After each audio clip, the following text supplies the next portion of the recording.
Olá, camaradas do primeiro ano do Colégio Prax, professor Daniel Ferreira aqui, sou professor de Física, um dos seus professores de Física, e hoje a gente volta para mais uma aula.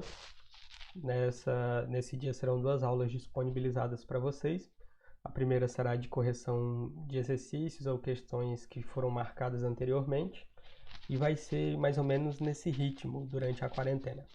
Sempre que possível, 2 vídeos, um com correção de exercícios que foram marcados anteriormente, sempre dando um espaço de quase uma semana ou duas para vocês resolverem e entregarem antes de eu fazer a correção. Então, essa correção você vai pegar o exercício que você fez, vai estar escrito aqui qual exercício que é, qual a posição dele lá no seu livro, e você faz a correção acompanhando aqui comigo, tá bom? E a segunda aula, sempre uma aula teórica, no final da qual a gente marca mais exercícios referentes àquela aula, tá bom? Então hoje a gente vai corrigir questões, eu chamei de correção 2 porque a gente já fez uma correção. Vai ser um problema de MRUA, movimento retilíneo uniformemente acelerado, que a gente vai analisar, que vai ser justamente a base para a gente entrar no próximo conteúdo, tá bom? Vamos à nossa aula então. A gente vai corrigir o estudo de caso do módulo 1, página 86 e 87. Era para responder o estudo de caso, estudar o caso e responder a letra A, B, C, D e letra E, tá bom? O caso era o seguinte, dizia assim, ó, Galileu, no século 17, desenvolveu o conceito de aceleração em seus experimentos com planos inclinados, tá bom? Ele estava interessado na queda dos corpos, na queda de corpos, e como lhe faltavam instrumentos precisos para medir o tempo, não existia um relógio preciso naquela época, século 17, usou planos inclinados para tornar efetivamente mais lentos os movimentos acelerados, e assim poder investigá-los mais detalhadamente, tá bom? Beleza, aqui está o contexto da questão e vamos à assertiva. Diz assim, observe na figura, são 3 figuras, na verdade 4 figuras, A, B, C e D. Você vai ter situações de planos inclinados, a gente vai analisar cada uma aqui. Ó. Observe na figura a seguir situações de queda de corpos em planos inclinados diferentes, e no último caso a gente vai ter uma queda totalmente vertical, tá bom? O plano vai estar, digamos que 100% inclinado. Nas outras situações, a bolinha foi fotografada, perdão, nas 4 situações que aparecem aqui, isso é importante, a bolinha foi fotografada a cada 1 segundo a partir do repouso. Então, ficar atento com essa informação aqui, ela vai ser útil na hora de resolver os nossos problemas. Então, o primeiro caso é esse, ó, esse plano inclinado, com uma inclinação pequena, e a bolinha é solta do repouso e é fotografada 1, 2, 3, 4, 5 vezes até atingir o solo, chegar no final do plano inclinado, tá bom? O segundo caso é esse, um plano muito mais inclinado e a bolinha fotografada, vamos dizer, fotografada 5 vezes novamente, até atingir o solo. E o terceiro caso, perdão, com um plano ainda mais inclinado, e o quarto caso, que é o caso D, com um plano 100% inclinado, que seria o que a gente pode chamar de lançamento ou queda livre, algo do tipo, tá bom? Então, observando as figuras A, B, C e D, responda o que se pede, que é justamente a letra A, B e C que vocês precisavam resolver, certo? Letra A diz assim, quanto tempo dura a queda em cada situação? Então, se atém à informação que foi dada lá no problema. Ele diz assim, nas 4 situações, a bolinha foi fotografada a cada 1 segundo a partir do repouso. Então, ó, depois de 1 segundo, uma vez. Depois de 2 segundos, 2 vezes. Depois de 3 segundos, 3 vezes. Depois de 4 segundos, 4 vezes. Depois de 5 segundos, quinta fotografia. Certo? Então, basta você contar a quantidade de bolinhas, já que ela foi fotografada a cada 1 segundo. Você vai contar e multiplicar por esse tempo de 1 segundo. Certo? Em todos os casos, você vai ter 1, 2, 3, 4, 5 a partir do repouso. Certo?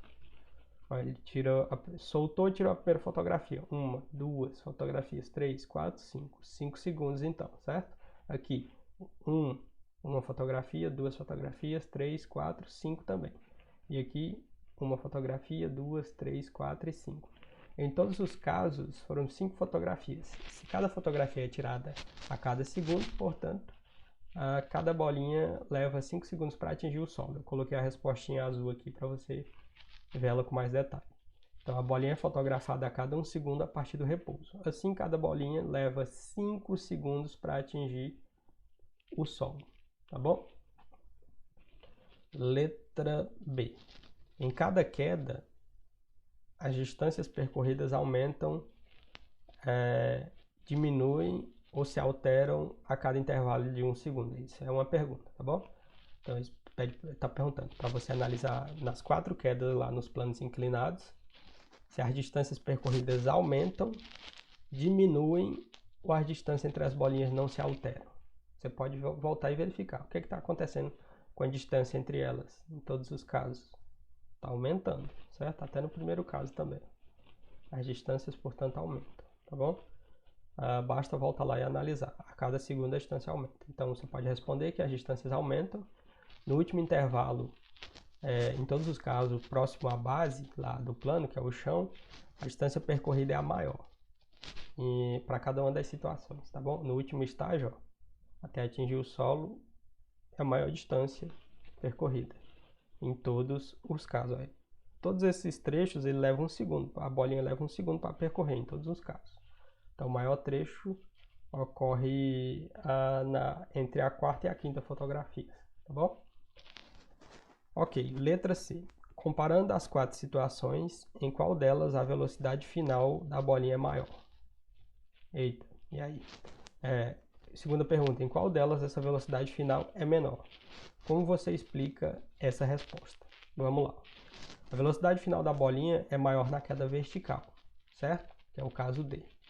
E é menor no plano inclinado de menor inclinação A. Galileu, na nossa próxima aula, a gente vai estudar justamente quedas e vai ver isso com muito mais detalhe lá. Então, ocorre que você pode concluir que quanto maior a inclinação do plano, maior é a aceleração. E a bolinha adquire maiores velocidades, certo? Quanto maior a inclinação, você pode concluir que maior a velocidade. Eu vou explicar isso com mais profundidade e convencendo vocês melhores desse fato na nossa segunda aula, que a gente vai tratar justamente de queda livre dos corpos, entrando lá no módulo 2, movimentos na superfície da Terra. A gente vai entrar no módulo 2 do livro de vocês, tá bom? A letra D diz assim, as velocidades médias das bolinhas para cada situação são iguais. Por quê? Por que a velocidade média é igual? O que ocorre? O intervalo de tempo é o mesmo nas 4 situações, correto? Então, todas as bolinhas levam o mesmo tempo para atingir o Sol. Ocorre que a distância percorrida aumenta com a inclinação. Quanto maior a inclinação, maior a distância percorrida. A distância percorrida aumenta com a inclinação. Então, já que você tem inclinações diferentes, ela vai ser diferente em cada caso, tá bom? As distâncias percorridas vão ser diferentes. Então, o que você vai fazer para descobrir isso? Ele está perguntando se as velocidades médias são iguais. Ele não está afirmando, não. E você vai dizer se são diferentes ou são iguais e por que são, tá bom? Então, a primeira coisa que a gente sabe é que em todos os casos levou o mesmo tempo, que são 5 segundos. Porém, as distâncias percorridas pelas bolinhas, já que você tem planos diferentes, em cada caso é diferente, tá bom? Então, o que você vai fazer? O que você pode fazer para provar isso? Você vai medir com uma régua a distância entre a primeira e a última bolinha em cada caso, certo? Pega aí uma reguinha e faça a medida. Esse desenho está lá no livro de vocês.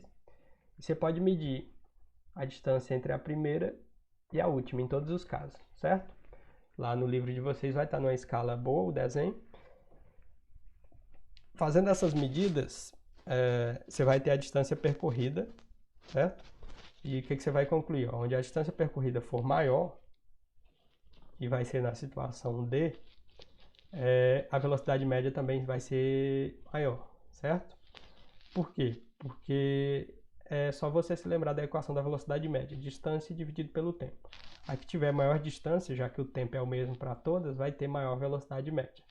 Então, o que você pode concluir é que quanto maior a inclinação, maior a velocidade, tá bom? E, de novo, isso vai ficar um pouco mais claro quando a gente estiver estudando queda livre, que é a nossa próxima aula. Então, o que você conclui? Que a velocidade média em D é maior que a velocidade média em C, que é maior do que a velocidade média em B, que é maior que a velocidade média em A, tá bom? Isso aqui são os planos. Esse é a queda livre, o plano está totalmente inclinado, esse tem uma inclinaçãozinha, esse é mais inclinado e esse ainda mais. Portanto, a velocidade menor é em A. Tudo bem? Vamos para a letra E. Letra E, ó.